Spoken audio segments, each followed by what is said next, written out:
주께서 항상 우리 가운데 함께 계심을 믿습니다.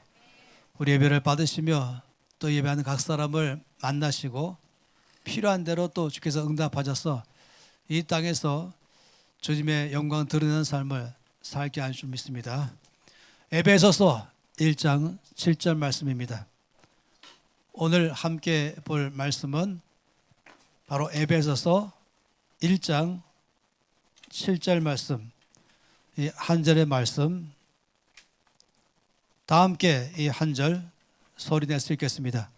우리는 그리스도 안에서 그의 은혜의 풍성함을 따라 그의 피로 말미암아 속량 곧 제사함을 받았느니라.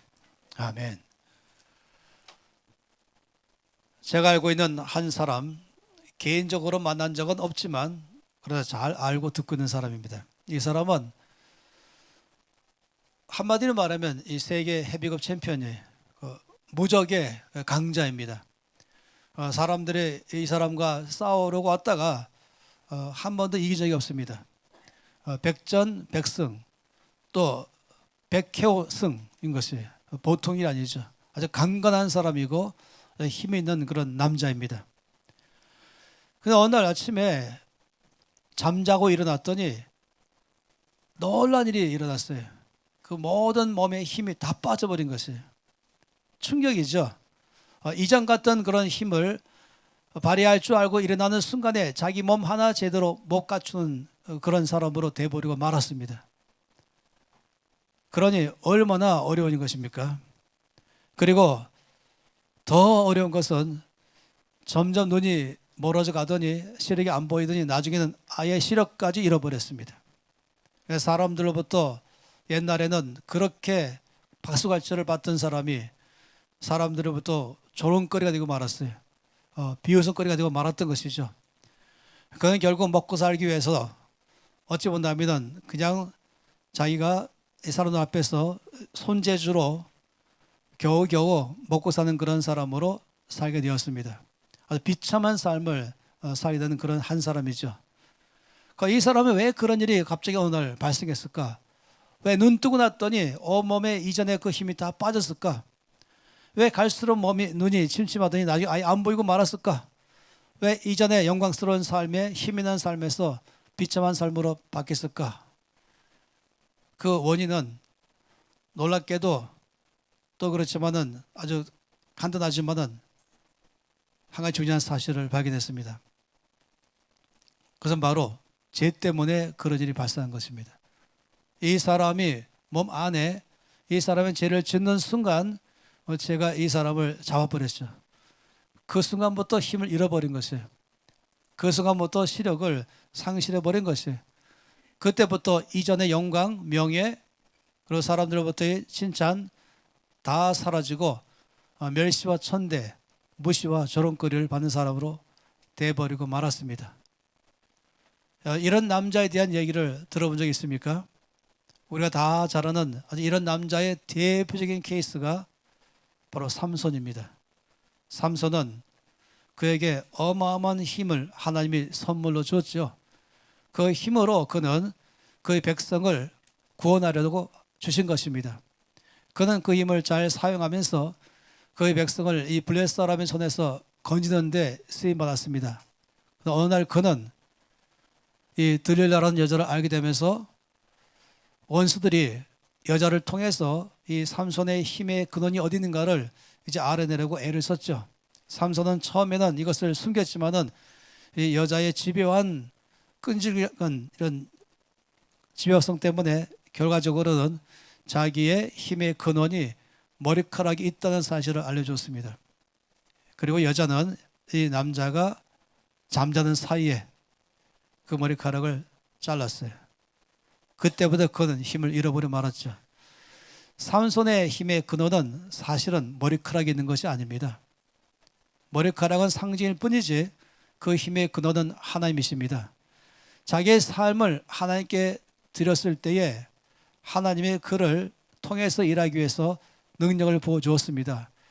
그런데 그가 하나님 위해서 살던 삶을 그냥 제약 가운데로 사는 삶으로 바꾸는 순간에 하나님이 그를 더 이상 쓸 수가 없는 것입니다. 그래서 능력을 상실한 것이죠. 이 죄가 참 무서운 것이에요. 이 죄는 사람의 삶을 아주 심하게 괴롭게 하고 고통 속으로 몰아넣는 것입니다. 시편 38편 말씀에 보면은 다윗이 이 죄 가운데서 고통을 당하면서 주 앞에 기도했던 그 놀라운 기도의 내용이 나와 있습니다. 이 시편 38편 전체 말씀, 자 이것을 리빙 바이블, 제일 알아듣기 쉬운 원래의 원어의 내용을 그대로 간직하면서 쉽게 기록한 것이 바로 이 리빙 바이블이죠. 현대의 성경입니다. 거기에 시편 38편의 다윗은 이렇게 고백했습니다. 여호와여, 주의 분노로 나를 책망하거나 벌하지 마소서. 주의 화살이 나를 찌르고 주의 손이 나를 내리누르고 있습니다. 주의 분노로 내 몸이 병들었고 나의 죄 때문에 내 뼈가 성한 것이 없습니다.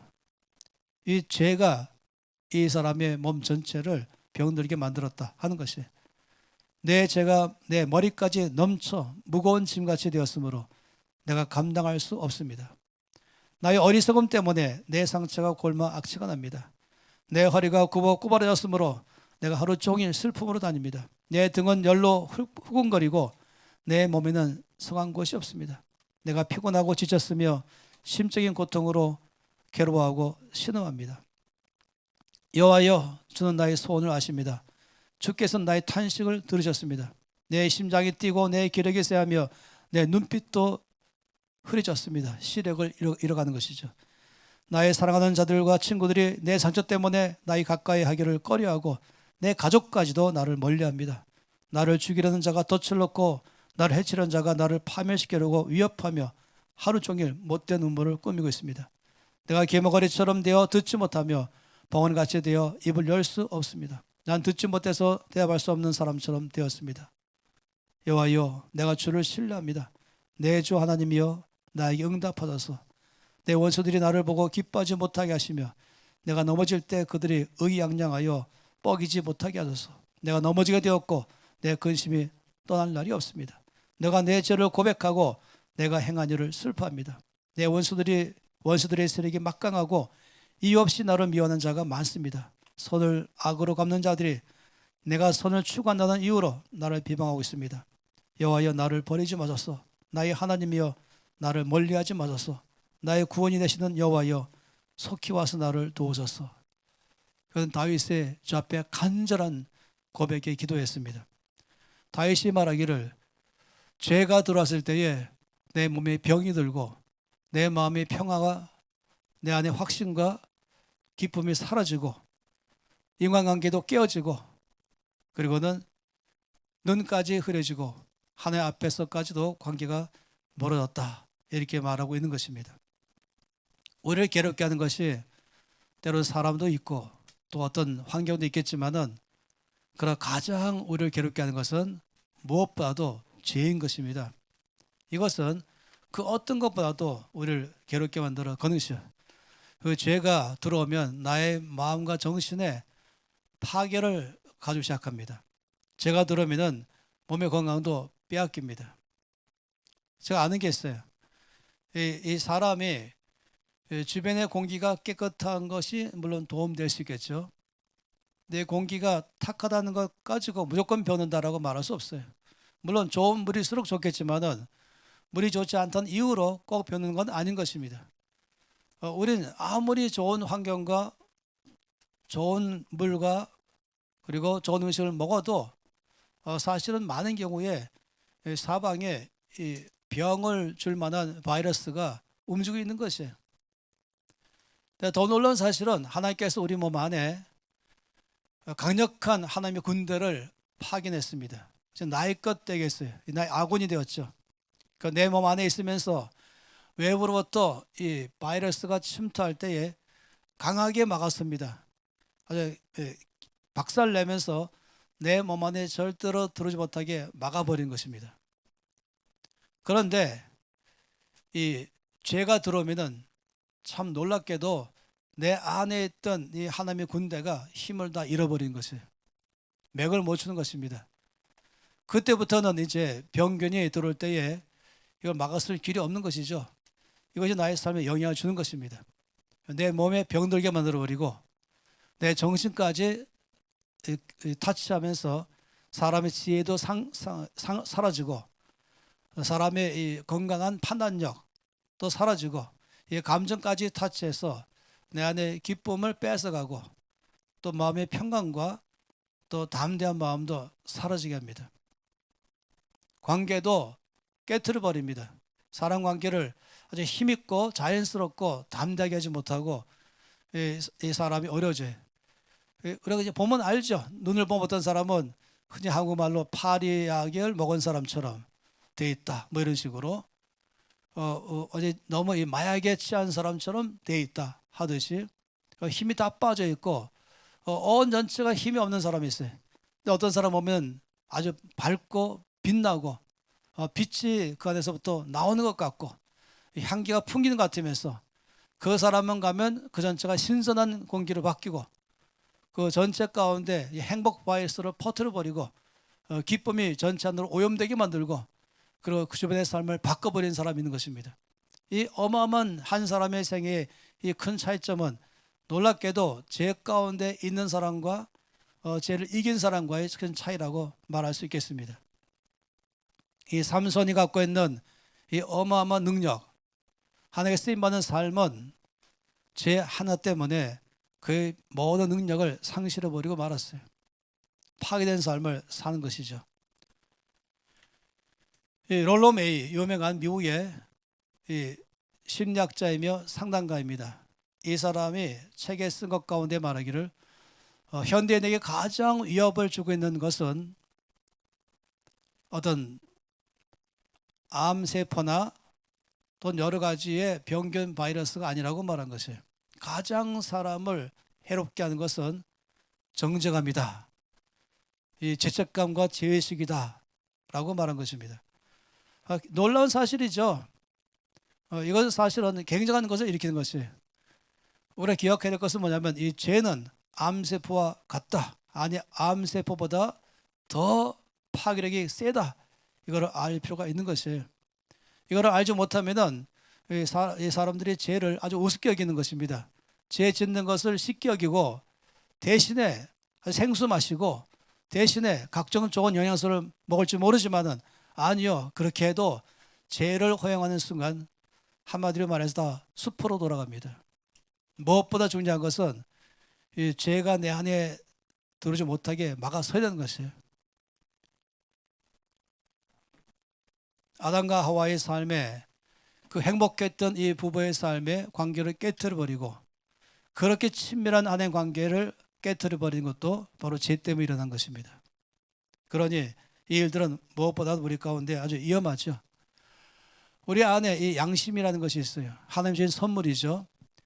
양심은 마치 이 거울 같은 것입니다. 나의 얼굴을 볼 수 있게 해주는 거울. 또 양심은 마치 유리창 같아서 밖을 볼 수 있는 것 같이 되는 그런 기능입니다. 또 양심은 우리 안에는 알람 기능도 있습니다. 또 레이더망 같아서 적군이 출몰하면 바로 이 레이더망에서 보이면서 우리가 경계하며 또 보호할 수 있도록 막아주게 하는 것이 바로 이 양심의 기능입니다. 그런데 참 놀랍죠. 죄가 들어오면은 양심을 타치버린 것이에요. 마치 이 거울이 먼지로 뿌옇게 되어서 희미하거나 아니면은 아예 깨진 거울 되든지 아니면 유리창이 전체가 이 먼지로 꽉 껴가지고 밖에 안 보인다든지 알람 기능이 부서져서 기능을 잃어버렸다든지 아니면 레이더망이 작동되지 않고 그냥 놔뒀는지 이런 똑같이 놀랍게도 내 안에 양심의 이 놀라운 기능이 무너질 것입니다. 그래서 죄가 상당히 우리의 삶을 전반적으로 어렵게 만들어 버린 것이에요.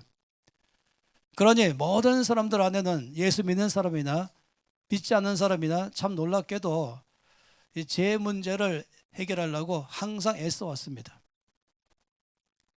그래서 죄를 해결하는 방법으로 여러 가지를 다 동원했죠. 주님 말씀하기를 예레미야 2장 22절에 주 여호와 내가 말하노라. 너희가 잿물로 스스로 씻으며 수다한 비누를 쓸지라도 내 죄악이 오히려 내 앞에 그저 있으리라.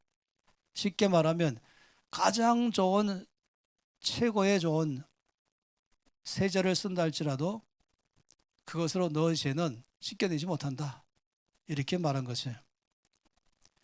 오래전에 이 불고기 안에서 유명한 또 일반 사람에게도 잘 알려진 성철이라는 스님이 있었죠. 이번에 불교계 전체의 책임자로서 어느 한 해에 4월 초파일 때 이제 늘 대표자 한 명이 4월 초파에는 뭔가는 이제 뭐라고 그러죠? 뭘 낭송하죠. 뭘 읽습니다. 마치 신앙송처럼 말입니다. 그리고 그것이 바로 그 다음날 아침 조선일보 일면 톱 기사로 실렸어요. 그리고 감사히도 그날 제 친구가 그 신문 톱 기사를 바로 전달해 줬어요. 그래서 읽어봤죠. 내용은 이것입니다. 내가 평생 동안에 내 안에 번뇌를 제거하고 내 안에 있는 모든 죄를 다 해결하려고 그동안 나는 많은 수약을 쌓아왔다. 많은 돌을 닦아왔다. 라고 하는 것입니다. 그런데 지금 이렇게 평생을 살아온 나의 삶 내 앞에 있는 것은 내 죄는 여전히 그대로 남아있다. 내 안에 번뇌가 조금도 사라지지 않았다. 그리고 마지막 부분에 이렇게 말한 것이 아주 고통스러운 소리로 아 두렵다. 지금 내 앞에 있는 저 활활 타오르는 불못을 보라. 곧 그 안으로 던져질 것 같은 그 두려움 가운데서 그 고백을 이 사람이 했어요. 굉장한 거죠. 근데 사람들이 논평이 재밌어요. 역시 고승답다. 인간의 아주 심오한 고통을 갖다가 철학적으로 종교학적으로 잘 승화시켜서 표현했다. 이렇게 말하고 있어요. 아마 제가 성철 스님을 개인적으로 안 만나봤지만 만나서 사람들이 당신의 말을 이렇게 말합니다 라고 한다면 분명히 이 사람은 기가 막혀 하면서 나는 철학적으로 종교적으로 승화시킨 게 아니라 현재 내 심정, 현재 내 상태, 현재 내 앞에 있는 장면을 나는 정말로 처참해서 절망에 빠져서 외친 것입니다. 하는 것이에요. 이게 바로 제가 가지고 있는 아주 심각한 문제인 것입니다. 어떤 사람들은 선을 행함으로 내가 지은 죄를 처리해 나갈 수 있도록 생각하는 사람도 있죠. 어떤 사람은 구제함으로 그만큼 내 죄가 제거된다 생각하는 사람도 있죠. 어떤 사람은 고행을 함으로 그 죄를 극복할 수 있다고 생각하는 사람이 있어요.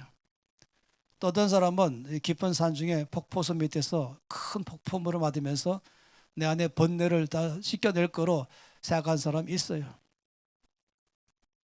잠시 동안 효력을 발휘한 것처럼 보일지 모르지만 사실은 그대로 남아있을 것이에요. 해결되지 않은 채로 남아있는 것이죠. 이것이 모든 사람들 가운데 이 땅에 이것을 종교라는 형태로 지금 다 되어 있습니다. 그런데 오늘 여러분에게 다시 한번 굿 뉴스를 말씀드린 것은 이건 하나님만이 해결하신 것입니다. 하나님이 이 죄를 처리해 나가셨죠.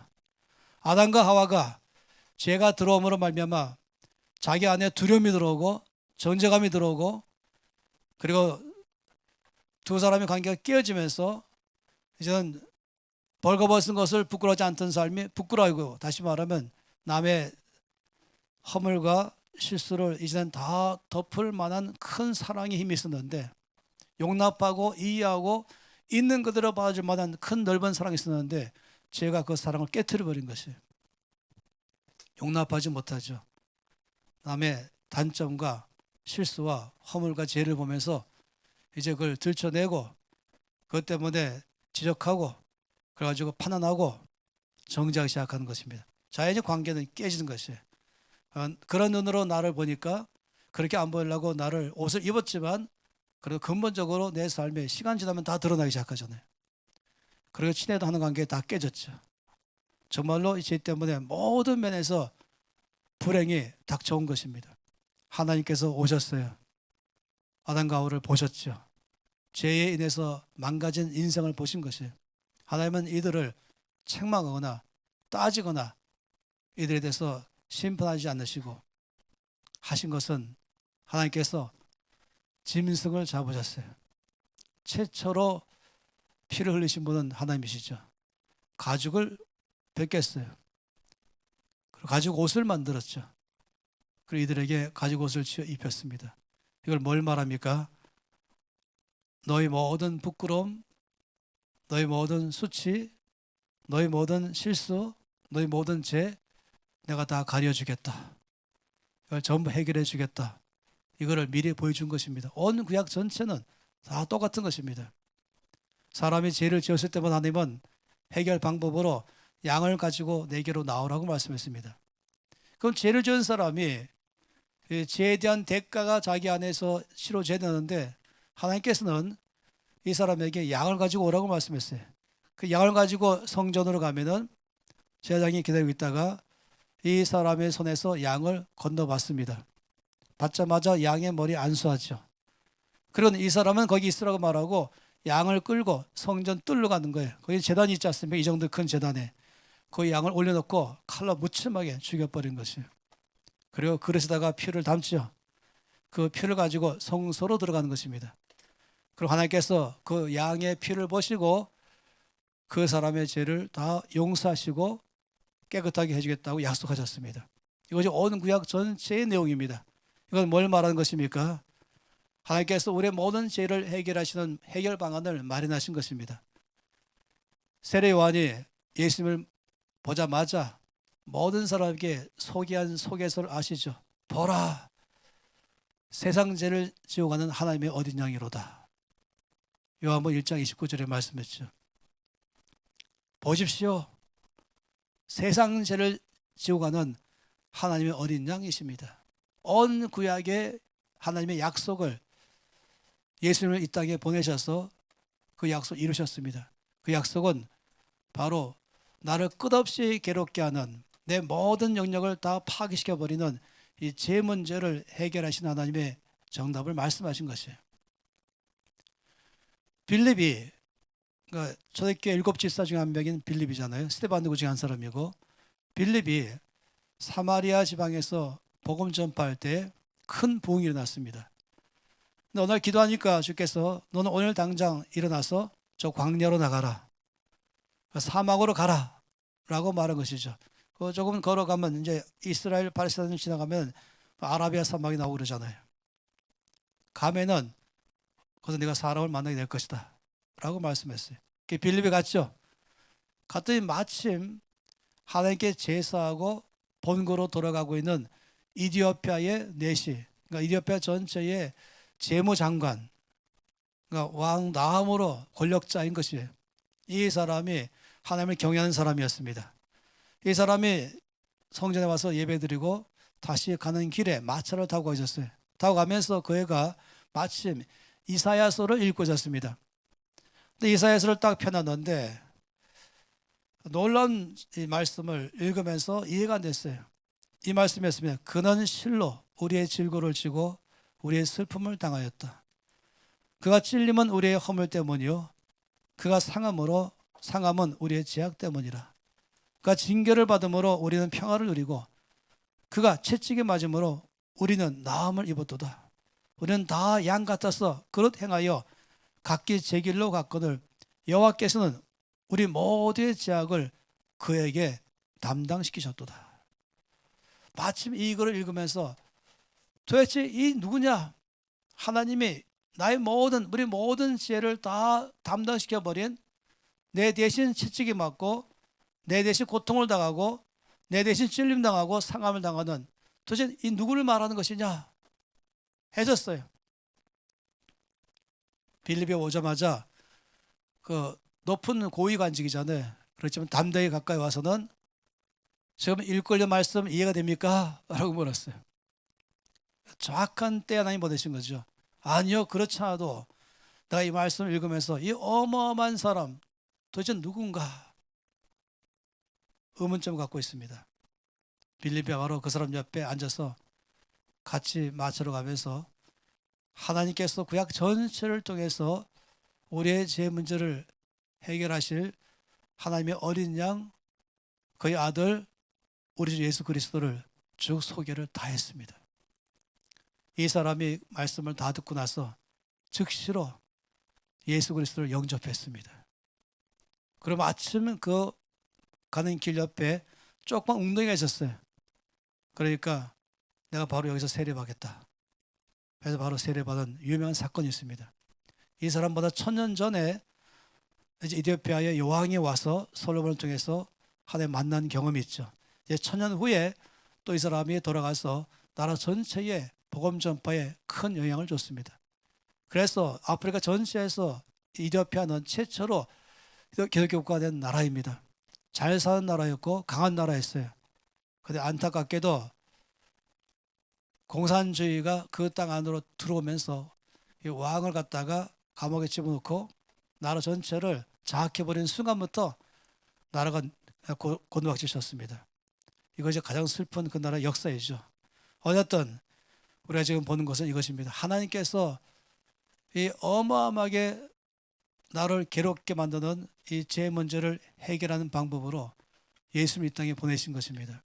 주께서 붙잡히시고 고난받으시고 채찍에 맞으시고, 왜 그런 것입니까? 말씀 그대로 내가 받을 모든 죄의 대가 담당하신 것이에요. 히브리서 9장 22절에는 말씀하시기를 피 흘림이 없은 적 사함이 없다라고 말씀했습니다. 죄를 지었으면 그 죄에 대한 대가를 지불해야 되는 것이죠. 그 죄에 대한 대가를 하나님이 내가 지불한다면 그건 죄의 대가는 사망이요 라고 말한 것이었어요. 죄의 삭은 사망이요. 근데 나를 사랑하는 하나님께서는 내 죄 때문에 우리가 사망에 처하기를 원하지 않으시고 이 죄에 대한 모든 고통 속에서 살기를 원하지 않으셔서 이것을 대신 그의 아들 우리 주 예수께 짊어지게 하신 것입니다. 그게 다 옮겨버렸어요. 그 대신 받으신 것이죠. 그러니까 나의 모든 죄를 처리하신 것이에요. 완전히 끝나게 하신 것이에요. 그러니까 더 이상 죄에 대한 대가를 내가 치를 필요가 없게 됐어요. 왜냐하면 대신 다 치르기 때문에.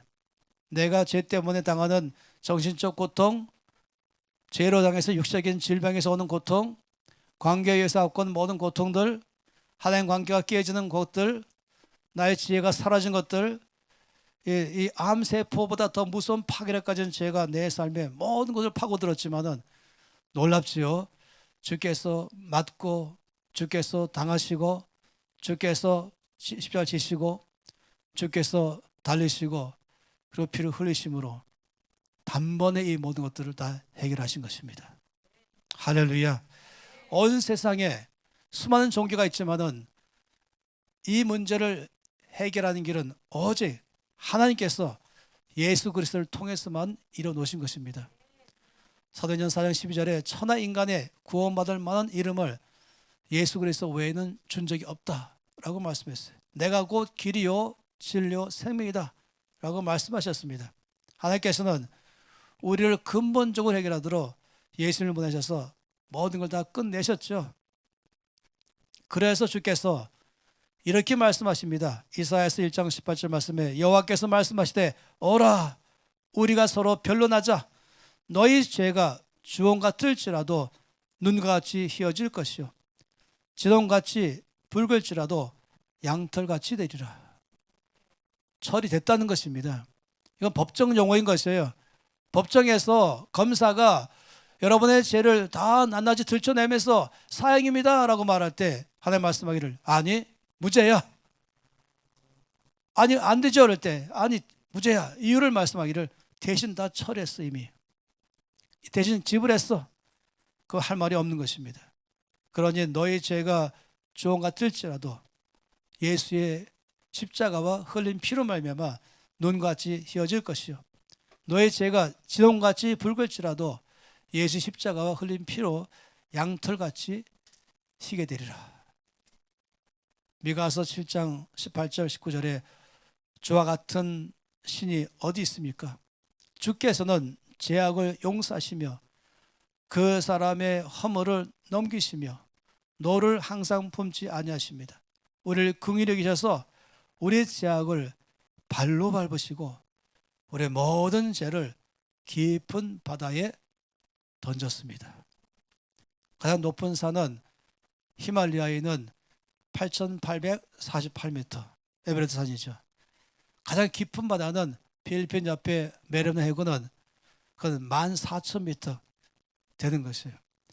이 히말라야 산보다 2배로 더 깊은 바다, 주께서 우리의 모든 죄악을 발로 밟으시고 깊은 바다에 던져버렸어요. 바닷가에다가 우리 주께서 팻말을 딱 세워놨어요. 낚시 금지, 주인 100 하셨어요. 내가 끝냈으니 더 이상 아무도 말하지 마라. 원수 마귀가 행여라도 여러분 죄를 가지고 여러분 양심을 통해서 들고 와서는 너 죄인이 아니야. 어제, 지난주, 지난달, 지난해, 심지어 10년 전까지, 아니 때로는 20년 전까지 다 갖고 있어요. 그럼 내 코앞에 딱 들이밀 때 사실이니까 그럼 꼼짝 못 하잖아요. 막 예배를 드리는데 그렇게 하면 손이 내려가기 시작한 것이, 힘이 다 빠지고 있어요. 막 입 열어 힘있게 불어내 하면 힘이 다 빠지기 시작하는 것이. 여러분, 그렇지만 아시 바랍니다. 분명히 말씀하시기를, 주께서 뭐라고 말씀했어요? 그러므로 이제 그리스도 예수 안에 있는 자에게는 결코 정죄함이 없나니 이는 그리스도 예수 안에 있는 생명의 선의의 법이 죄와 사망의 법에서 너를 해방하였습니다. 주께서 깊은 바다에 던졌다고 말씀하시고 흰 눈처럼 양털처럼 희고 깨끗하게 예수의 피와 십자가로 끝냈다고 말씀했습니다. 그러니 원수 마귀가 아무리 들춰내고 나에게 말한다 할지라도 여러분 거기에 대해서 끌려가지 마세요. 단 한마디라도 거기에 탁 귀를 기울이지 마세요. 낚시바늘처럼 걸리는 거예요. 그 순간 말하기를 처리됐다. 십자가에서 끝냈다. 예수의 보혈로 처리됐다. 나의 죄는 이미 용서받았다. 나의 죄는 피로 씻겨졌다. 나 양털처럼 되었다. 이런 말하세요. 주께서 당하신 고통 속에서 다 끝내졌어요. 분명히 용서받았는데 기억나버리면 용서받은 게 아닌가? 기억나니까 주님 명확히 말씀하기를 내가 내 모든 죄를 기억지도 아니하리라 하시는데 기억나니까 해결이 안 되는가? 내가 지난번에 철저히 용서를 회개하지 않았나? 그렇게 회개하면 안 되나? 눈물을 펑펑 흘리고 심장이 깨어지면서 그래야 되나? 그래서 눈물 더 흘려보려고 애를 쓰고 또 심장 깨뜨려 또 애를 쓰고 그래서 그 순간 기쁨이 오고 막 기뻐하다가 일주일 후에 또 기억나니까 아닌가? 아직까지 더 해야 되나? 이게 아니고 뭐 해야 되는가?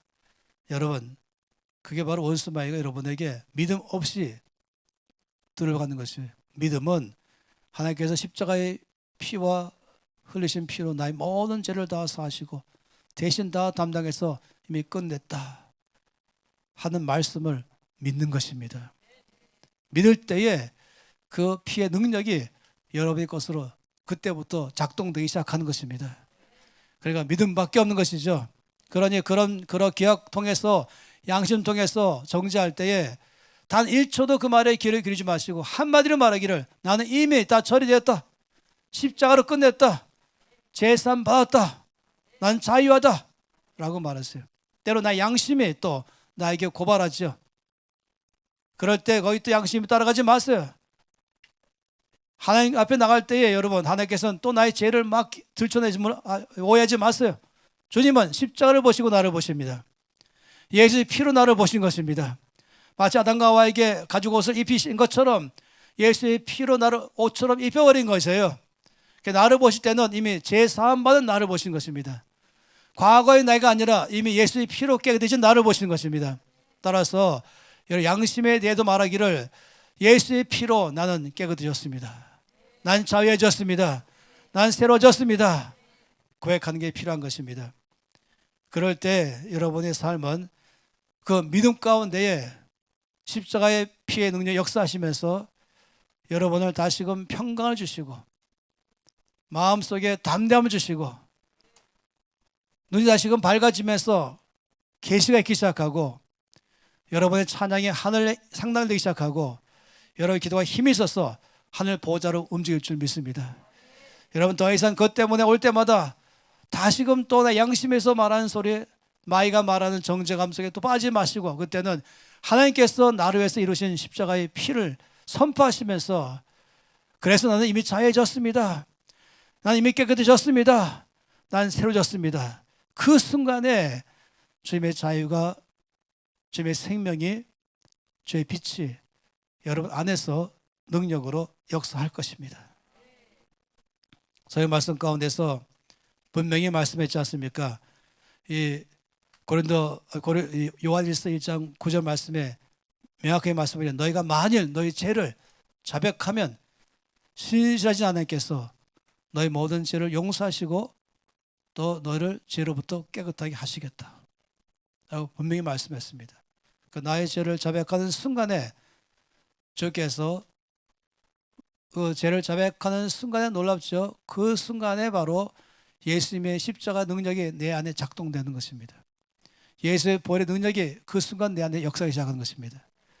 이거는 아무리 봐도 은혜라고 말한 것이에요. 내가 뭔가는 좀 더 고통을 받고 내가 뭔가 좀 더 눈물을 많이 흘려야 되고 뭔가 내가 뭘 해야만 되는 게 아닌가. 이게 세상의 종교이죠. 근데 그걸로 되면 좋겠는데 그렇게 해도 성철은 조금도 제거되지 않았다고 말한 것이에요. 하나님께서는 예수의 십자가의 피로 한 번에 끝내셨습니다. 그러니 오늘 에베소서 1장 7절에 말씀하시기를 우리는 그리스도 안에서 그 은혜의 풍성함을 따라 그의 피로 말미암아 속량 곧 제사함을 받았느니라. 할렐루야. 다시 한번 1장 7절 말씀을 여러분 믿음으로, 이 에베소 1장 7절 말씀 믿음으로 앞에 있는 화면 보시면서 선포하면서 이거를 심장으로 받으면서 한 번 더 선포로 읽겠습니다. 우리는 그리스도 안에서 그의 은혜의 풍성함을 따라 그의 피로 말미암아 속량 곧 제사함을 받았느니라. 할렐루야. 여러분 이사야서 44장 22절에 이렇게 말씀했습니다. 내가 너희 허물을 빽빽한 구름이 사라진 같이 내가 너희 죄를 안개에 사라진 같이 도말하였다. 그러므로 너는 내게로 돌아오라. 내가 너를 구속하였다. 이것은 천국신문에 나온 기사입니다. 옛날 신문들은 항상 거기 보면 사람을 찾음, 그러면서 이런 사람을 발견하고 연락해 주시면 후사하겠음. 하나님의 나라의 천국신문에 대문자만하게 실린 이 기사를 보세요. 내가 내 허물을 빽빽한 구름에 사라진 같이 내가 너의 죄를 안개에 사라진 같이 도말하였으니 너는 내게로 돌아오라. 이거를 다르게 쉽게 오늘의 말로 표현한다면 모든 것 다 해결됐으니 속히 기가 바란다. 아버지가. 여러분 양심에 또 원수마귀의 정죄에 귀를 기울일 것도 없고 십자가만을 의지하고 흘리신 피의 능력을 의지해서 이 말씀처럼 그의 피로 말미암아 속량 곧 제사함을 받았는데 은혜로 받았습니다. 두 손 높여드리겠습니다. 주 앞에 고백하면서 아버지 평생 내가 붙드는 것은 예수의 피밖에 없습니다. 나의 모든 과거에 지나간 죄와 허물을 다 십자가 피로 못 받고 해결하시고 받을 고통과 받을 모든 질병과 모든 받을 저주를 대신 다 담당하셔서 나에게는 완전한 자유와 생명 주신 것 믿습니다. 난 제사 받았습니다. 난 자유합니다. 난 새 사람 되었습니다. 내 안에는 예수님의 생명이 넘칩니다. 난 내 안에서도 관계 속에도 이 땅의 삶을 살면서도 자유롭게 아주 활발하게 활보하면서 살아갈 수 있는 가 있다면 예수의 피가 내 안에서 역사하기 때문입니다. 선포할 때에 역사할 것입니다. 믿을 때 역사할 것입니다. 입을 열어서 고백하세요. 기도하시겠습니다. 아버지 참으로 감사합니다. 나의 모든 삶 가운데 가신 놀라우신 예수의 피를 찬양합니다. 할렐루야. 감사합니다. 아버지 나의 모든 삶 가운데 지었던 죄들에 대해서 십자가와 흘린 피로 다 해결하셔서 감사합니다. 깨끗게 하시고 용서받게 하시고 감사합니다. 더 이상 죄의 결과가 내 안에 오지 않도록 다 막아버려 꺼내셔서 감사합니다. 내 안에 질병을 다 제거하였습니다. 슬픔을 제거했습니다. 아픔을 다 제거했습니다.